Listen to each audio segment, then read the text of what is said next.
Baik, Assalamualaikum warahmatullahi wabarakatuh. Selamat malam rekan-rekan kelas instrumentasi 8D. Di sini saya Muhammad Fadil Pratama akan menjadi moderator pada presentasi pada malam hari ini. Di sini ada seorang presenter yaitu Mas Anas Damargaluh. Saya berikan waktu 10 menit untuk presentasi, Mas. Bisa dimulai. Baik, terima kasih atas moderatornya rekan Fadil pertama. Saya izin untuk share screen.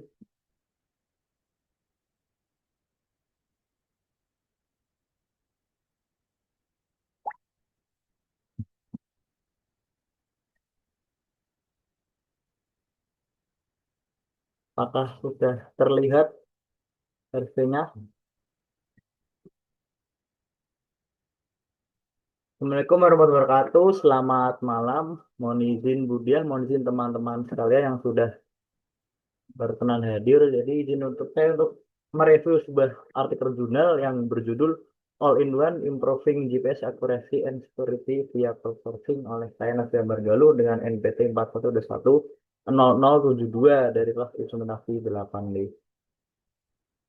Jadi artikel ini saya ambil dari Fire. Dia masuk Q1 dengan penulis pertama Mas Faruhande, kemudian Yaling Yang, Xiancheng, Hanso Yang, Haining Wang, dan Angelus Tarko. Jadi masuknya dalam jurnal Computer Network. Nah, kendalanya yaitu GPS salah satu line navigasi utama secara global, tapi dalam kasus ini rentan terhadap spoofing, seperti kasus di mana taksi online yang ada di Moskow itu di jam dan melakukan jamming otomatis dia tidak akurat. Dan ada solusi yang sudah ditemukan yaitu crowdsourcing, kriptografi, dan hardware tambahan. Tapi masih memiliki kelemahan di akurasi, biaya, dan kompatibilitas. Jadi dari spoofing yang berbasis kolaborasi, crowdsourcing ini tanpa menggunakan perangkat keras tambahan dan menggunakan mekanisme berbagi lokasi yang sederhana dengan dua metode notif yang menawarkan pemulihan atau recovery ketika suatu GPS tersebut terkena spoofing, pelacakan lokasi penyerang yang melakukan spoofing dan pertahanan berlapis ketika sudah dimanipulasi GPS-nya. Kelebihannya itu tingkat deteksi yang lebih tinggi atau lebih cepat, waktu pemrosesannya otomatis juga lebih cepat, dan akurasi lokasinya lebih baik dibanding metode yang sudah ada. Jadi ketergantungan tinggi pada GPS ini tuh rentan terhadap spoofing yang menjadi ancaman signifikan untuk akurasi dan lokasi dari UAV. Jadi sebenarnya sudah ada metode sebelum-sebelumnya yang berbasis kriptografi dan penggunaan hardware tambahan. Jadi di sini seperti metode SPRI tahun 2016, dia memiliki delay 6 sampai 18 detik, cuma tidak bisa mengetahui lokasi penyerang. Dan ada lagi multi RX dan crowd BPSX, detection rate-nya lumayan turun dari 100 sampai 99, dan crowdcheck ini 76% aja. Namun sudah bisa mendeteksi lokasi dan untuk mengetahui multi effector-nya. Kemudian selanjutnya Semper FI yang semakin cepat, delaynya 10 detik. Kemudian SPTR malah semakin lama 4 detik. Dan yang terakhir adalah all event metode 2. Dia memerlukan kecepatan untuk merespon itu 216 milisecond atau kurang dari 1 detik. Jadi masalah yang ada itulah metode yang sebelumnya tuh ada, cuma masalah akurasinya itu kurang. Kemudian untuk solusi yang berbasis kriptografi atau hardware tambahan itu kompatibilitasnya rendah, jadi tidak semua perangkat bisa ditambahkan dan memerlukan biaya yang lebih tinggi. Jadi apa sih tujuan dari Dunan itu membuat sebuah mekanisme berbagi lokasi yang anonim dan deteksi spoofing melalui kolaborasi user atau crowdsourcing tersebut. Jadi kita menggunakan perangkat yang ada yaitu dari user yang ada. Dengan dua metode memberikan tingkat deteksi yang lebih tinggi, waktu yang lebih cepat, dan lokasi yang lebih akurat. Dan juga menambahkan fitur recovery ketika dia diserang akan balik lagi ke mode normal, jadi tidak perlu merestart GPS tersebut. Nah, di sini peta konsepnya dari figur pertama, jadi ketika orang tersebut sudah terspoofing, kita bisa tahu lokasi yang sebenarnya walaupun dia di spoofing dari user yang ada di sekelilingnya. Terlihat dari user satu ketika di spoofing, tapi user 2 3 4 mereka juga sama-sama berbagi lokasi untuk menvalidasi apakah si user satu ini dia pernah spoofing yang lokasinya tidak sesuai, jadi kita bisa cross check dengan user di sekelilingnya. Kemudian untuk yang figur 2, jadi kelemahannya juga bisa kita kurangi dengan kalau kita tidak menghadap langsung kepada si spoofernya atau yang melakukan spoofing tersebut bisa terblocking karena reduction carrier to noise density ratio. Jadi ketika kita tidak menghadap, spoofing tersebut tidak bisa langsung kena ke apa user tersebut. Jadi metodologinya ada rasional dan fundamental konsep, model ancaman, crowdsourcing, dan simulasi menggunakan social force. Dan yang metode pertama dari rasional dan fundamental konsep, kita menggunakan tubuh manusia untuk memblokade sinyal GPS. Kemudian metode kedua manfaatkan ketidaksesuaian antara jarak GPS dan Bluetooth. Jadi kalau kita menghadap langsung ke spoofernya atau yang melakukan spoofing tersebut, kemungkinan besar kita bisa istilahnya kita di jam. Nah, makanya tadi di sini metode satu menggunakan tubuh manusia untuk memblokade sinyal GPS. Jadi selama user tidak menghadap langsung ke spoof, kita bisa menghindari spoofing dari attacker tersebut. Kemudian jadi kita akan menggunakan orientasi lokasi di mana ring tersebut cukup tersebar. Kemudian untuk metode 2 membandingkan GPS dan pengukuran Bluetooth. Jadi hampir mirip yang sudah dijelaskan yang pertama tadi, di mana user 2 3 4 ini akan menyamakan Bluetooth dan GPS-nya ketika orang ini spoof apakah sama dengan lokasi yang sudah di-jam oleh si attacker tersebut. Jadi akan divalidasi. Hanya untuk pemulihan serangan, jadi ketika orang sudah terspoof, otomatis lokasi tersebut akan mengacak. Nah, kita juga mengembangkan di jurnal ini untuk merecovery biar orang tersebut tidak kena hook lagi. Kemudian kita juga peletakan penyerang menggunakan TDOE atau time dilation of arrival. Jadi ketika supporter tersebut juga mengirimkan sinyal ya, itu juga dihitung jaraknya biar kita bisa tahu di mana lokasi si penyerang tersebut. Kemudian privasi dan selebritas data lokasinya itu dianonimkan dan dibagikan dalam jarak dekat, jadi hanya orang-orang di situ yang tahu. Jadi untuk yang dari jauh mungkin untuk spoofingnya agak lumayan susah dan juga untuk mengurangi beban perangkat yang ada di server. Kemudian untuk simulasi menggunakan metode social force dari metode 2 tadi yaitu deteksi GPS dan proximity discrepancies lebih unggul versi spoofing, tapi keterlambatan deteksinya lebih tinggi atau lebih lambat dibanding metode satu. Untuk metode 2 ini ketika semakin banyak orang atau user di sekeliling spoof itu dari 2 menjadi 16 bisa mengurangi keterlambatan atau delay-nya secara signifikan yang memerlukan 7 detik itu bisa turun hampir 0,07 detik. Nah, untuk metode satu tidak terlalu berdampak walaupun usernya makin banyak. Jadi setelah ditarik dari dua metode tersebut untuk kinerja optimalnya memerlukan sekitar 8 sampai 16 user dalam kelompok. Jadi error lokasi akurasi dari GPS tersebut bisa berkurang signifikan dengan plus minus 2,43 meter.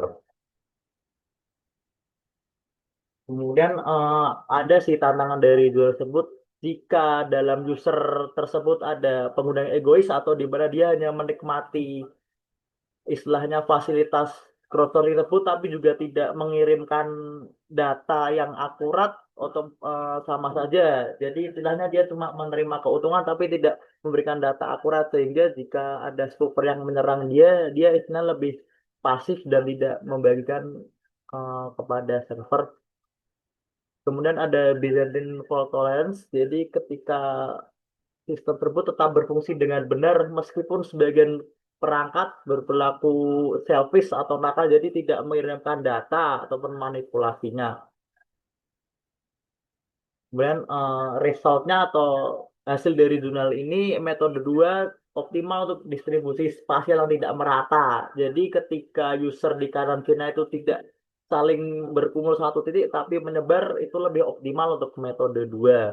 Kemudian untuk metode satu cocok untuk daerah padat penduduk dengan pengguna yang tersebar. Jadi untuk dengan hanya dua pengguna, metode dua bisa menunjukkan tingkat deteksi yang hampir 100%, yaitu 99,5%. Untuk metode satu diperlukan lumayan banyak, sekitar 8 hingga 16 untuk meningkatkan tingkat deteksinya hingga 98,82%.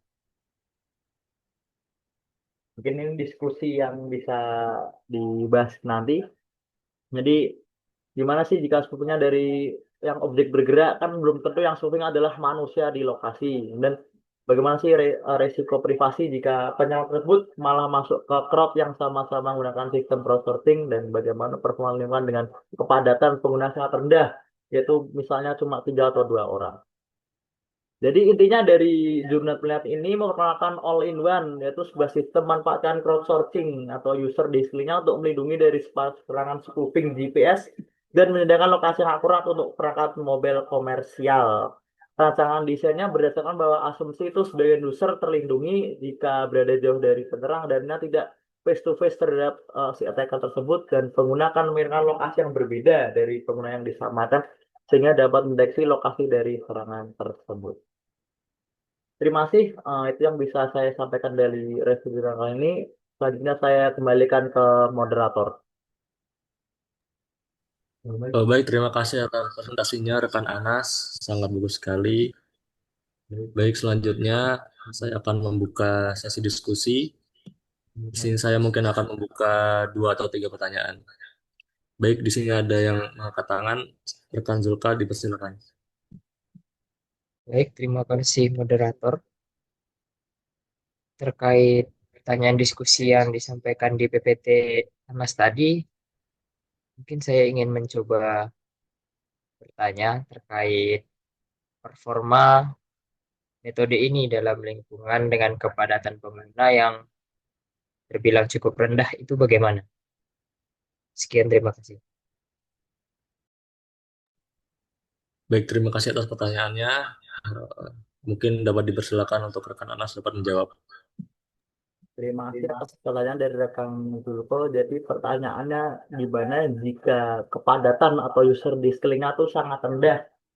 Jika hanya sekitar dua atau tiga orang, itu bagaimana performanya untuk melindungi maupun mendeteksi si attacker tersebut?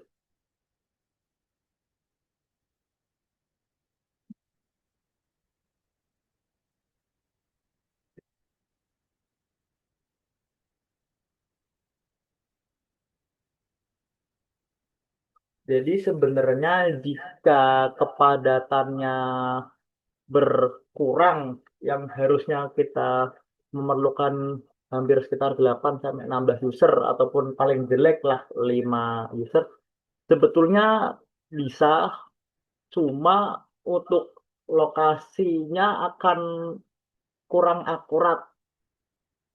Jadi mungkin bisa plus minusnya itu melebar, yang jika kita tadi sudah dijelaskan 8 sampai 16 orang itu gesernya cuma 2,4, mungkin jika kepadatannya hanya 2 atau 3 bahkan 5 user, mungkin bisa semakin susah menemukan lokasi si penyerang. Cuma untuk mengetahui bahwa orang ini terspoof sebenarnya masih bisa performanya. Cuma untuk recovery dan menentukan lokasi si attack tersebut akan semakin susah karena untuk cross check data dari usernya semakin kurang. Dan ada juga jika emang hanya betul-betul satu user selingnya, performanya benar-benar buruk dan tidak bisa digunakan karena memang tujuan dari penelitian adalah menggunakan crowdsourcing atau dari user di sekitarnya.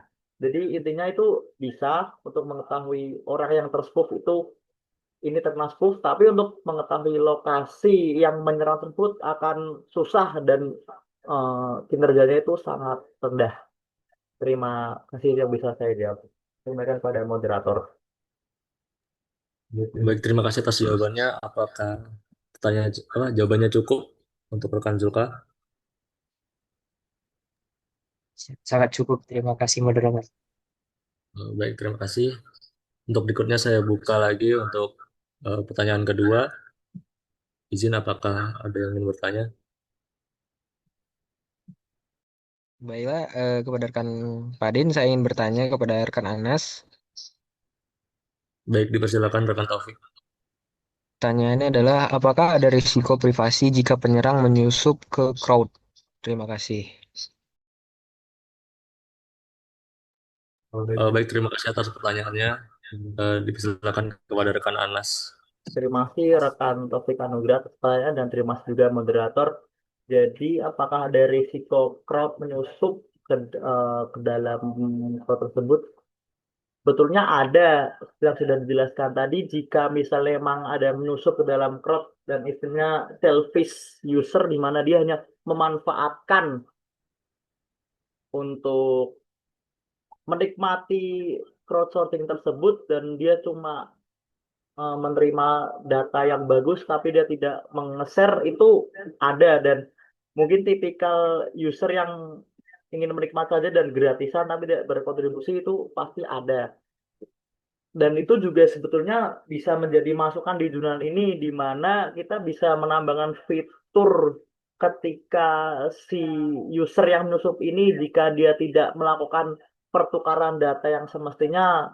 Jadi ketika dia sudah melakukan data tapi cuma menerima tidak memberikan data juga untuk prospek di sekitarnya bisa dapatkan model di mana ketika semua user yang sering melakukan pengiriman data untuk cross-check user di kanan kirinya akan mendapatkan fitur-fitur tambahan. Dan apabila jika ada user yang menyusup seperti itu, otomatis dia tidak mengirim data akan terkena penalti di mana tidak bisa mendapatkan uh, privilege, privilege di mana dia mendapatkan data spoofing di sekitarnya. Jadi mungkin akan menambahkan fitur premium ke dalam penelitian selanjutnya di mana ketika sering mengirim bertukar data akan mendapatkan privilege yang lebih di mana tetap mendapatkan crowdsourcing ini dan jika emang menyusup otomatis di pengguna tersebut bisa diblok tidak bisa mendapatkan privilege karena tidak ada pertukaran data yang diberikan. Saya dia dapat tapi juga mengasih jika dia hanya dapat dapat terus tidak memberikan kontribusi sama aja dia seperti penyusup dan paling lagi jika emang dia penyusup dan berpura-pura sama-sama misalnya attack spoofing satu crossing tersebut otomatis akan lumpuh jadi risiko pasti ada tapi bisa di apa ditangani dengan menambahkan fitur seperti itu di mana aksi-reaksi ketika memberi juga kita mengirimkan data untuk pertukaran datanya itu yang bisa saya jawab untuk rekan topik, saya kembalikan ke moderator.